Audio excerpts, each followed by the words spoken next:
안녕하세요. 핑거 오브 토마스입니다.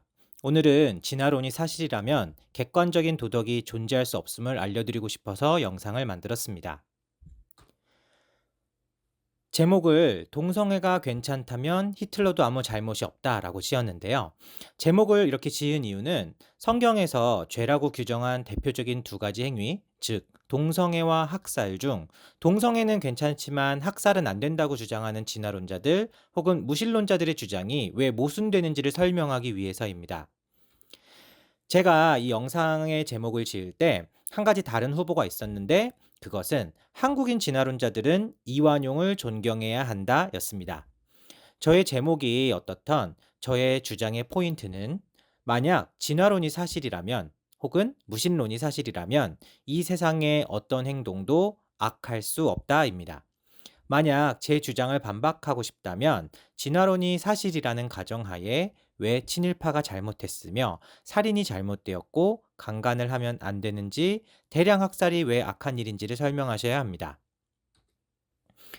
많은 분들이 설명을 듣기 전에는 개념적으로 이해가 안 되실 텐데요. 하지만 제 주장에는 논리적으로 반박하실 수는 없으실 거예요. 많은 분들이 이를 받아들이기 어려워하는 이유는 어렸을 때부터 인간에게 기본적인 윤리나 도덕이 있다고 무비판적으로 배워왔기 때문인데, 이 도덕이나 윤리는 기독교처럼 이 세상에 객관적인 도덕을 세운 신, 동양적인 표현으로 하늘이 있다고 가정하고 있기 때문입니다. 하지만 진화론은 신도 하늘도 부정하기 때문에 도덕 자체도 부정합니다. 저는 여러분이 제대로 진화론을 이해했다면 이를 인정할 수밖에 없다고 생각합니다. 그리고 이는 찰스 다윈을 비롯해서 신을 죽었다라고 선언한 니체 등 무신론자들이 스스로 주장한 바이고 인정하는 바이기 때문입니다. 예를 들어 찰스 다윈이 쓴 글을 보면 우연한 진화의 산물인 인간과 꿀벌은 그 지위나 존엄함이 다르지 않은데, 만약 인간이 꿀벌과 같은 환경에서 진화했다면 사람도 꿀벌처럼 남자가 여자를 위해 일만 하고 남자를 죽이고 엄마가 딸들을 죽이려고 해도 자연스러운 일이었을 거라고 말합니다. 찰스 다윈이 어떤 배경에서 이런 주장을 했는지 설명드리겠습니다. 자, 그 전에 제가 제목으로 설정한 동성애가 죄인지의 여부를 설명드리겠습니다. 이 모든 것은 이 세상이 실제로 어떤 세상인지에 따라서 다릅니다. 즉, 이는 조건부입니다. 여러분이 이 세상이 어떻게 생겼고 지금은 어떻다고 믿는지에 따라서 동성애가 죄인지의 여부는 확연히 달라집니다. 우선 이 세상이 성경이 주장하듯 전능하신 하나님이 창조했고 그분이 지금도 온 우주 만물을 다스리고 있다고 믿는다면 동성애는 분명한 죄입니다. 로마서 1장에 보면 왜 동성애가 죄인지 설명하고 있는데, 이 구절에서 본래대로라는 단어가 있습니다. 다른 구절들에서도 설명하고 있지만 본래대로라는 것은 하나님께서 처음 창조한 원리라는 것입니다. 동성애가 죄인 이유는 간단합니다. 창조주가 만든 창조 원리에 위배되기 때문입니다. 창조주의 창조 원리는 남자와 여자가 부부가 되어 한 가정을 이루는 것입니다. 그렇다면 다른 고등 종교, 예를 들어 불교는 어떨까요?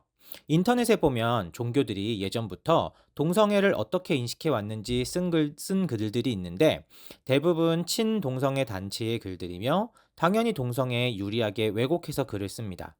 이분들의 주장은 불교를 예를 들면 특정한 어떤 절이나 스님이 동성애를 인정했다.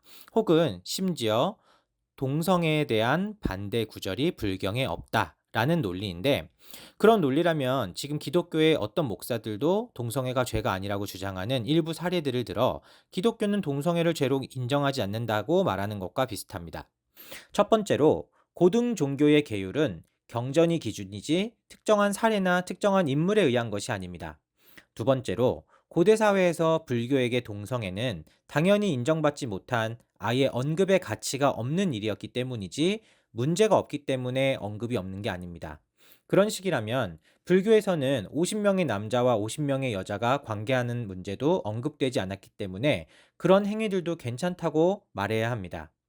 하지만 불교에서는 분명하게 동성애가 죄라고 하는 구절이 있는데 그것은 불교의 가장 큰 5개의 하나인 불사음계입니다. 불사음계의 내용은 간단합니다. 자신의 배우자 이외에 다른 사람과 성관계를 갖는 것은 다 죄라는 것입니다. 즉, 이는 동성애뿐 아니라 결혼을 하지 않는 남녀가 성관계를 갖는 것 역시 죄라고 규정하는 것입니다. 당연히 불사음계에는 동성애가 죄다라는 직접적인 구절은 없지만 불경이 쓰여질 당시 동성 부부는 존재할 수 없었고 부부가 아니라면 성관계를 하는 것이 죄이므로 동성애는 죄가 될 수밖에 없는 것입니다. 자, 그러면 종교를 벗어나 무신론과 진화론이 사실인 세상으로 가보겠습니다. 진화론이 사실이라면 동성애는 아무런 문제가 되지 않습니다. 왜냐하면 모든 것은 생존과 죽음의 문제일 뿐 옳고 그름이 없기 때문입니다. 이에 대해서 조금 자세하게 설명을 드리겠습니다. 찰스 다윈이 얘기했듯이 인간과 여타 다른 모든 생물에는 위아래가 없습니다. 진화론은 적자 생존의 세상이며 그냥 환경에 적응해서 살아남으면 장땡인 세상입니다. 문어의 습성에 대해서 얘기해보면 문어는 도구를 이용할 줄 아는 굉장히 똑똑한 동물로 알려져 있습니다. 그런데 이 지능이 높은 문어에게는 다른 특이한 식습관이 있는데 그것은 닥치는 대로 먹을 수 있는 것은 다 먹는다는 것이며 이는 자신의 동족인 다른 문어도 잡아먹음을 의미합니다. 하지만 아무도 문어를 부도덕한 생물로 생각하지 않습니다. 이는 그냥 진화의 과정에 생긴 습성이며 그렇게 생존하여 자손을 퍼뜨리기만 하면 됩니다. 부엉이는 더 심각합니다. 왜냐하면 부엉이가 환경이 나빠져서 자신이 낳은 자식들을 다 키울 수 없다고 판단하면 가장 강한 자식 하나를 남기고 나머지는 다 직접 죽여버립니다. 그 판단이 옳은지 그른지는 모릅니다. 하지만 부엉이는 생존만 하면 됩니다. 아무도 부엉이를 부도덕하다고 천륜을 어겼다고 비난하지는 않습니다. 부엉이는 그냥 그렇게 진화가 된 것입니다. 어쩌면 많은 분들이 감정적으로 인간은 다르지 않냐고, 인간은 존엄하지 않냐고, 인간은 도덕적인 동물이 아니냐고 생각할지 모르겠습니다.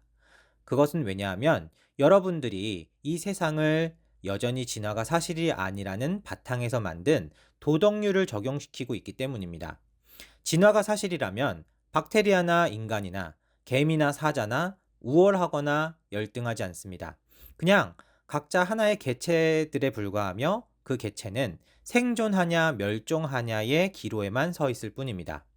인간이 박테리아에 의해 죽고 멸종하면 박테리아가 더 강한 것이고 사자가 개미떼에 잡아먹히면 더 약한 것입니다.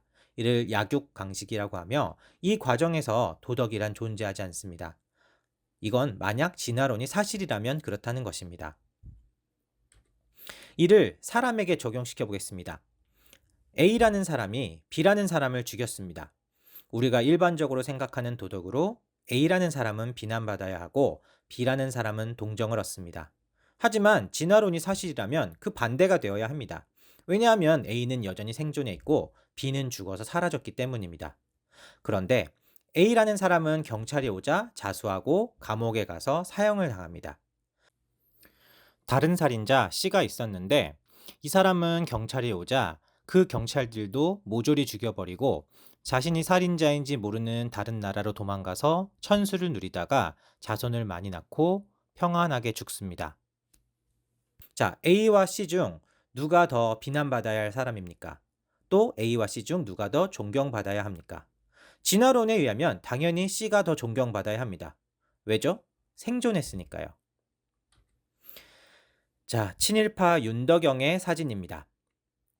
우리는 보통 민족을 배신했다고 해서 친일파를 욕하고 독립열사들을 존경하죠. 진화론자들은 어떻게 생각해야 하나요? 친일파는 존경해야 하고 독립열사들은 비난해야 합니다. 특히 괜히 일본군한테 잡혀서 사형당하거나 옥사한 열사들은 더 비난받아야 합니다. 왜죠? 친일파는 더 강한 자에게 복속해서 생존했고 독립열사들은 환경에 적응하지 못하고 죽었잖아요. 게다가 수많은 독립운동가의 후손들 역시 잘 살지 못하고 고생하면서 사는 경우가 많습니다. 반대로 친일파의 후손들은 친일을 대가로 받은 재산들을 갖고 떵떵거리며 사는 경우가 많죠. 영화 암살에서 동지들을 배신한 이정재는 영화 마지막에 암살을 당하는데 그가 죽기 전 왜 동료를 팔았냐는 전지현의 질문에 해방될 줄 몰랐기 때문이라고 답합니다. 그는 정확하게 핵심을 찔렀는데 만약 해방이 되지 않았다면 그는 일제 치하에서 영웅으로 떠받들여져 행복하게 살았을 것입니다. 즉, 일제라는 환경에서 해방이라는 환경으로 바뀌었기 때문에 그가 죽임을 당한 것일 뿐입니다. 즉, 그가 잘못한 것은 친일 행위나 배신 행위가 아닙니다. 그의 잘못은 해방이 될 줄 몰랐기 때문이고, 그는 사실 해방이 된 이후에도 법정에서 자신의 행위를 변호하며 잘 적응하려고 노력하다가 운이 나쁘게 자신이 배신한 옛 동료들에게 발각되어 죽임을 당했을 뿐이지, 이것은 도덕적인 문제가 아닌 것입니다. 만약 세계 2차 대전에서 추축국이 승전했다면, 그리고 일본이 우리의 민족 정신을 말살했다면, 그리고 역사를 왜곡하고 한국 사람들이 다 자신이 일본 황국의 식민이라고 세뇌당했다면, 친일파와 독립운동가에 대한 평가 혹은 도덕적 판단은 100% 바뀌어 있을 것입니다. 자, 논란의 히틀러를 보겠습니다. 그보다 더 많은 사람들을 학살한 지도자들이 많지만 현재 유대인들을 학살한 악인들의 대표로 사람들에게 비난을 받습니다. 그런데 독일과 일본이 세계 2차 대전의 승전국이라는 배경의 드라마 높은 성의 사나이에서 그는 영웅으로 떠받들여지고 있습니다. 자, 문제는 무엇인가요? 진화론이 사실이라면 히틀러의 잘못은 전쟁 중 수많은 잘못된 판단을 하고 연합군이 독일을 정념하기 전까지 핵무기를 완성시키지 못하고 전쟁에 패배한 것이지, 그가 유태인, 장애인, 소수민족들을 학살한 것이 아닙니다. 만약 그가 미국보다 먼저 핵무기를 완성하고 이를 무차별적으로 쏴서 연합군이 항복했다면 그는 행복하게 살며 엄청난 권력을 누리다 죽었을 것입니다. 진화론의 더 큰 문제를 말씀드리겠습니다. 히틀러가 전쟁의 패배를 인정하고 자살했습니다. 그는 지금 어디 있습니까? 진화론에 따르면 그에게 영혼이 있는 것도 아니고 그는 그냥 단백질 덩어리였으며 그의 의식이 사라지면서 그는 사라졌습니다. 그런데 이 세상에서 많은 사람들이 존경하는, 예를 들어 테레사 수녀는 지금 어디에 있죠?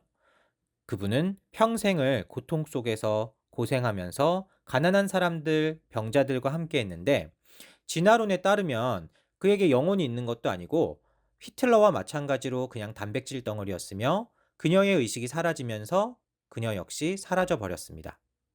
가장 잔혹하게 사람들을 죽이고 쾌락을 누리며 살다 간 사람이나 그 잔혹한 사람에게 피해를 당하고 억울하게 산 사람이나 태어나자마자 죽은 아이나 100세를 넘어 장수한 사람이나 그냥 사라져 버립니다. 그러면 이 땅에서 죄를 짓다가 간 사람에게도 아무런 처벌이 없고 이 땅에서 선행을 하다가 죽은 사람에게도 아무런 보상이 없다면 우리가 고생하면서 희생하면서 살 이유가 있을까요? 이런 얘기를 신이 죽었다고 주장한 프리드리히 니체가 똑같이 얘기합니다. 니체는 도덕을 힘이 없는 사람들이 힘이 센 사람들을 견제하기 위해 만들어낸 개념이라고 폄훼합니다. 그는 성경을 부정하고 창조주를 부정하면서 톨스토이의 소설 바보 이방과 같이 멍청하고 희생하는 사람을 증오하고 체사레 보르지아 같이 잔혹하지만 리더십이 있고 무언가 이 세상에서 성취하고 이루어낸 사람을 더 존경하고 그를 그가 주장하는 초인의 롤모델로 인정합니다. 그는 신이 죽었기 때문에 이 세상은 그동안 성경이 가르치던 곳과는 완전히 다른 곳이 되었다면서 이곳은 약육강식의 잔혹한 곳이라고 말합니다. 그리고 이 니체의 사상을 차용한 단체가 바로 나치입니다. 히틀러는 니체의 초인 사상을 흠모했으며 니체가 주장한 파괴가 없이는 창조도 이루어질 수 없고 파괴라는 악은 선을 행하는 데 필수 불가결하다는 주장을 그대로 차용해서 2차 세계대전을 일으킵니다. 많은 이들이 히틀러가 니체의 주장을 왜곡했다고 하며 안타까워하는데, 사실 이를 안타까워한다는 자체가 히틀러는 악인이며 니체는 그렇지 않다는 객관적인 선악 개념을 전제하고 있다는 점에 주목해야 합니다. 나치는 항상 우등한 아리아 민족과 열등한 유태인들을 강조하고 또 바보나 장애인들은 그냥 죽였는데, 이를 우생학이라고 하며 히틀러는 열등한 유전자를 없애버리면서 우등한 개체를 생산하려는 진화론의 관점에서 아주 바람직한 일을 한 것입니다. 이 우생학은 나치만 한 것이 아닙니다. 1930년대 미국에서도 흑인들이 열등한 유전자를 가지고 열등한 유전자를 퍼뜨린다며 이들에게 불임시술을 하고 자식을 낳지 못하게 했습니다. 이는 나치가 특별하게 악해서 생긴 개념이 아니며 진화론을 믿으면 당연히 받아들여야 하는 이론입니다. 지금도 진화론자들의 입장에서는 겉으로 드러내지만 못할 뿐 이론적으로 우생학을 적극적으로 시행해야 한다는 주장을 반박하지 못합니다. 만약 어떤 사람에게 유전병이나 장애를 자손에게 물려줄 수 있다면 자연 선택 대신에 인공 선택으로 이 사람이 자손을 갖지 못하게 해서 장애를 일으킬 수 있는 유전자가 퍼지지 못하게 하는 것이 진화의 과정에서 훨씬 더 효율적이고 유리한 행위가 될 수 있습니다. 우리는 오늘 크게 두 가지의 세상, 즉 유실론의 세상과 무실론의 세상에서 현재 도덕적인 판단이 갈리는 대표적인 행위, 동성애에 대해서 어떻게 생각해 봐야 하는지를 다뤄봤습니다. 다시 얘기하면 무신론의 세상에서 동성애는 죄악이 될 수 없다는 것을 인정했습니다. 하지만 동성애를 죄로 인정하지 않는 사람들은 동성애뿐 아니라 우리가 듣기만 해도 소름이 돋는 행동들 역시 죄로 인정할 수 없어야 함을 설명드렸습니다. 여러분은 히틀러나 스탈린이나 관동 대지진 때의 학살이나 난진 대학살을 자행한 일제나 역사 속에서 수많은 사람들을 죽이고 빼앗고 강간하고 유괴한 모든 사람들에게 도덕적인 책임이 없다고 생각하십니까?